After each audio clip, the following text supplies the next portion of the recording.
The lyrics of this song are touching hearts. And so I'm going to focus today, our topic is laughter of the wise. And wouldn't you just know it? We pick a topic like this right when the world starts falling apart more than normal, right? All kinds of stuff happened ever since we, picked this title last Mondays. Things started falling apart even worse. And so, the idea here today for me is that no matter what goes on in the world, we can find a way to actually love the life we're living, to appreciate and enjoy life on life's terms. And the lyrics of this song remind us that one of the ways we do that is to remember our childlike innocence, to remember the heart of the child, to be able to laugh at dogs the way these babies were doing. Get out of our head, get out of our focus on all the stuff that's not going right in our world, so that this idea of coming into an experience where it's that innocence that leads us to have a beautiful life is heaven on earth, so to speak. And the image that I chose for that song, right in the middle of the harshness of life blooms the daisy. And that is so true if we're open to it. So that's what I'm going to talk about today. Because there's no doubt we cannot overlook that life has harshness. Is it true? Life is pretty harsh sometimes. And is it also true that there is great beauty in the world? There is great grace. So we've got the fierceness of some of the things that go on that just knock our socks off. And at the same time, we've got this grace that offers us the beauty and the promise and the potential that is the opposite of all this harshness. And so really it does take the heart of a child. It takes this innocence, this childlike wonder. John Bates' word for our covenant is awe. It takes this wonder, this awe, this curiosity, this willingness to be open. The Christian tradition tells us, be ye as little children. And that's how you get into heaven. Well, I say, be ye as little children, and you're going to find heaven right here on earth, right where you stand. You're going to be able to open into an experience of life that will be something that you can appreciate and enjoy. We have to cultivate a state of wonder. We've got to look beyond the harshness, beyond the icky stuff, so that we're actually open to delight, to pleasure within this experience of life. To be able to say, I am intensely in love with life is a great gift. How many of you can actually say that? I am intensely in love with life. I'm glad to be here. I'm glad I came. I'm glad I came. You know what? Within that, we have to be willing to acknowledge that we're not going to know what's going to show up next. I'm glad to be here, and oh, by the way, I don't know what's going to happen, but I'm glad to be here. I'm glad to be alive. To be present with the whole thing, no matter what, and to see everything as a moment of opportunity, to appreciate what life offers, to appreciate the beauty and the grace of life. To sit back and watch all the crazy stuff. I love their opening reading on this crazy world, to sit back and watch it unfold, watch all the crazy, and at the same time, hold the hope and the possibility for all of the goodness in life. Hold the possibility. And guess what? I like one of the authors says, sit back and watch life unfold as if it's the greatest movie ever. Do you ever feel like you're watching a movie? Like you're the audience watching this crazy life unfold? Well, what I want to tell you is that's true, but guess what? You're right in the middle. You're at the center stage of your own drama, your own play. You get to write the script, right? You're playing the leading role. You're in the spotlight. And you get to decide what your story is all about. You get to decide what your movie shows you. So you're creating a drama, you're creating a tragedy, you're creating a romance, you're creating some sort of a comedy. What are you creating with your own movie? What are you watching in your own movie of life? That's a big question. And sometimes, as we're watching life unfold around us, I know it's true for me. It was certainly true for me yesterday when my computer crashed. I had to buy a new one. Now I'm looking at a carbonite backup and it says it's going to take 2 days. I'm going, great. Stop the world, I want to get off. Stop the world, I want to get off. And this is what our authors tell us. The fact is, life is not going to stop happening. Not for a minute, not for an hour, and not for a nanosecond. It's just going to keep on doing what it's doing, and our job is to respond to that as skillfully as we possibly can. One more passing thing, one more passing parade, one more act in an imperfect human world. Have you noticed how that shows up in your own life? Our bodies, our bank accounts, our relationships, politics, global stuff, fear, anger, worry, delight, joy, wonderful inventions. It all shows up, you see. It's not really a black or white world. It's not either bad or good. It's not this or that. You know what it is? It's many shades of gray. It's both and. It's all of it. It's not icky and it's not fabulous. It's both. It's icky and it's fabulous. It's beautiful and it's fierce. It's all of it. And you know what? This is the thing. Every piece of it has value in some way.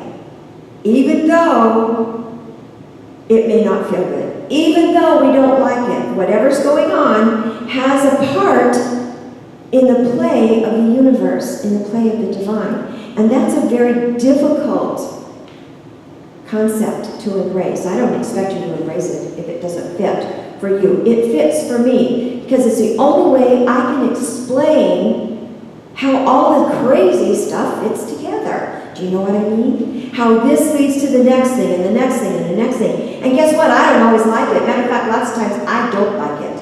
And it does not always feel good. Sometimes it's just downright yucky. But the thing is, everything's in process, everything's in dynamic motion. And if I take things too seriously and get stuck, you know, my computer totally crashed yesterday, I had to go buy it. Guess what? The only file that my carbonite system restored is that PowerPoint. Now, how did that happen? How did that happen?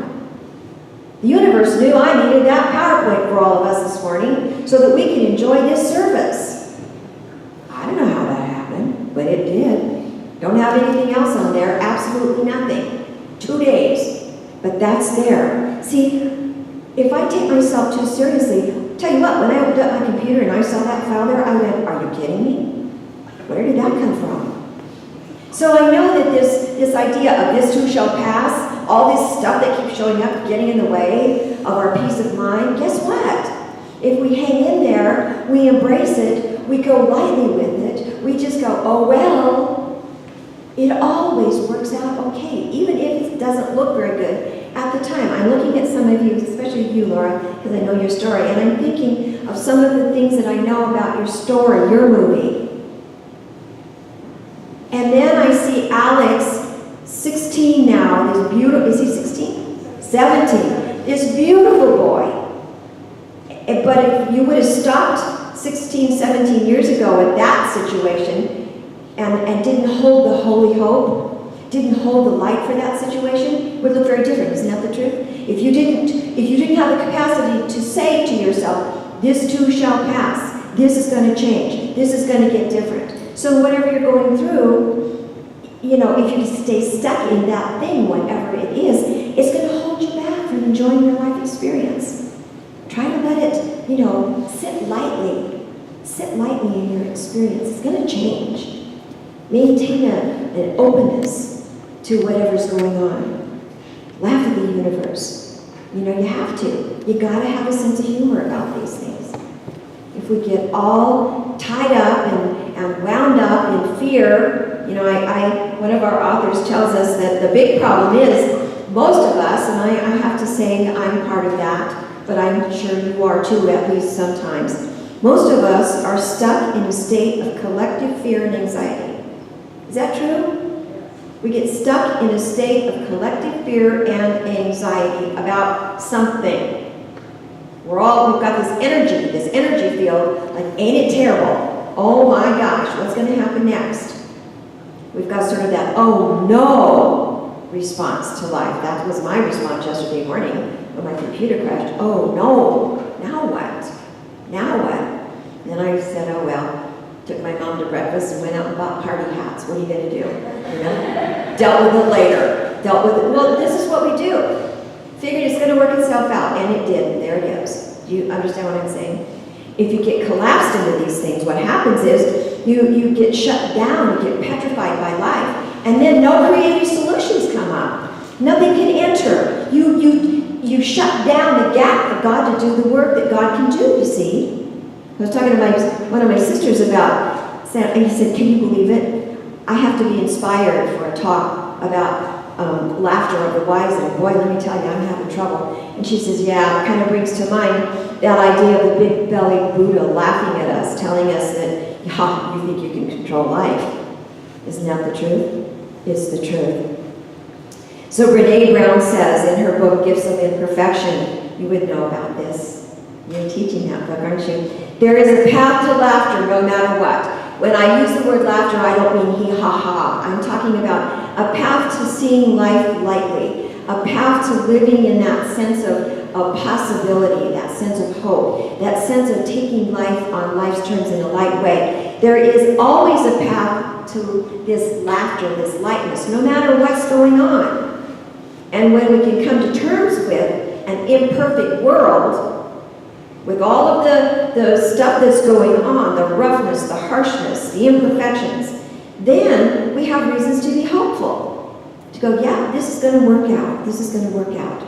Because a lot of times, and I know this is true for me, I make life a lot more complicated than it needs to be. Do you know how that looks? Have you ever done that in your life? Make your life a whole lot more difficult than it needs to be? Sometimes we do that, don't we? Absolutely. And we forget to appreciate life on life's terms with this sense of awe and wonder, whether it's going into nature, whether it's just looking at the stars and realizing that we're part of this great big wonderful whole something, looking at the babies, listening to them laugh, respecting one another, looking into one another's eyes and seeing the beauty and the divinity. It's all there.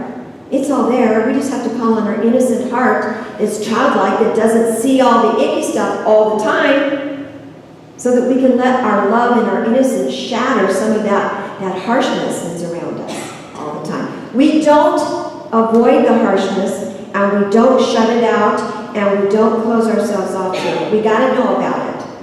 We're in an imperfect world, and things happen. We've got to be informed. But we do what is ours to do. We take action, we pray, we move our feet. If we're called to do whatever, we do it. But we don't let that thing get in the way of our capacity to experience this beautiful life, so that we love the life we're living, so that we can say, I'm really glad I came. I'm glad to be here. And let me tell you, some people don't feel that way. Some people don't feel like being present in the world is a big deal and a thing to cherish. I've been there. I've been in that place where things got so tough that I thought, I'm done, I'm checking out. And I know some of you have too. So this idea of being able to actually say to yourself, I'm really glad I'm here and I'm glad I came, is a very big deal. To bring forth that beauty, that hope, that awe, that wonder, that appreciation for just being alive. You know, we don't have to be petrified by life. We don't have to be shut down by all the stuff that's going on. A lot of us have, sort of these neurotic, basic garden variety neuroses and fears and phobias that show up, and then we get too scared, too trembly with our life experience to even go out the front door. Do you know what I'm talking about? We want to just pull in. Life is definitely going to show us ups and downs, peaks and valleys, that's for sure. I've had a lot myself, I know you have too. And sometimes it can be a pretty rough ride. So I picked this PowerPoint image of these kids. Sometimes life is rough. Sometimes it really is. But we have choices. We can either embrace it, or we can close down. We can either white knuckle our life experience and get all our knickers in a knot, so to speak, or we can just go with the flow and let the wind blow through our hair and enjoy the ride. We have a choice. We can either be present to whatever's going on, or we can pull ourselves away, stand on the sidelines, and let life pass us by. Miss it. Miss the beauty, the grace, the awe, the wonder. Here's your invitation. Try to remember what it was like when you were a child. And I'm not talking about being childish, which is about, being kind of irresponsible and all that stuff. I'm talking the beauty of childhood, childlike, the one that can laugh at bubbles, the one that sees wonder in a ladybug, the one that finds awe in finding a feather and blowing it and watching it float. I'm talking about that part of yourself. Find that part of yourself that loves to play in the splash around in the water in your backyard. That childlike self that is innocent, that sees things new, that sees things fresh for the first time, not contaminated with all of the worry and the fear and the icky stuff. That deep appreciation for life. To find a reason. See, sometimes we just actually have to find a reason to be hopeful. Find a reason to believe that life is good. Find a reason to be glad we came. Find a reason to love our lives. So just for today, I love Stacy's Reiki prayers, just for today, enjoy the ride. And then just for tomorrow, because it'll be today again, enjoy the ride. Every day, set the intention to enjoy the ride, however it shows up, and tell yourself, you know what, I'm pretty happy to be here. No matter what's going on, I'm pretty happy to be here. And in the process, remember what Brene Brown says. There is always a path to that lighthearted perception of our life experience, no matter what. There is always a path to hope. There is always a path to beauty. There is always a path to wonder and awe. Thank you for listening.